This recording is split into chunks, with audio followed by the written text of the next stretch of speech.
Shalom Aleichem to everybody. I wanted to take a few minutes to reflect on some of the themes of the Haggadah that perhaps you can share with family members if you deem it appropriate. I think it's an underlying message to the Haggadah which isn't always emphasized.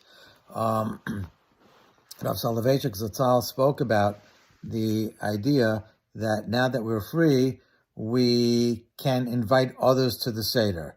Kol dichvan yetzev yecha, which means to say a slave is focused on his own survival. A free person can engage in chesed and can invite other people over. And I think this theme is further reflected in two other parts of the Haggadah, which may be, again, under the radar. Number one, the idea of Arami Ovid Avi, which is a key part of the Haggadah. Why do we talk about what happened way back when with Lavan and Yaakov Avinu? And I think the answer to that is, number one, it's good to know Jewish history, but specifically to identify we are part of Klal Yisrael. We're not just living for ourselves in the year 2022, when hopefully we can have more people over, but we're really part of a greater nation, which goes back to Avram Avinu, which goes back to Yetzias Mitzrayim.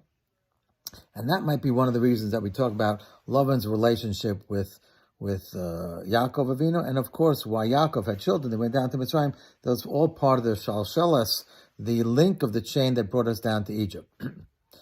It means that we should not just be living for ourselves. We should identify, we should connect, we should relate to Klal Yisrael when they go through difficult times and when we celebrate good times. And that's why also, as brought down, we should see ourselves as if we ourselves were fortunate to get out of Egypt. We didn't go out ourselves, but literally, but it means to say we're part of the nation that did go out.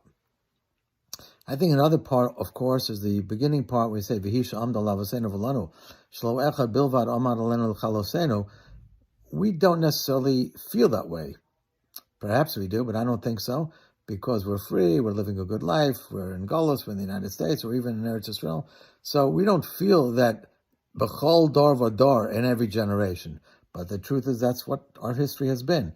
So whether it's today the brave Israeli soldiers defending us, or the Dvanim going at nighttime in raids in Hebron and other parts of the West Bank to prevent terrorist attacks, it's happening. We're just not aware of it. So I think all of this brings to mind the idea that we have to connect and be part of Klal Yisrael, and most importantly, be involved in chesed and help others, and not be so egocentric and tied up in our own little Dalet Amos, as they say, but be part of the greater tzibur and really think about the tzibur and what we can do to help them.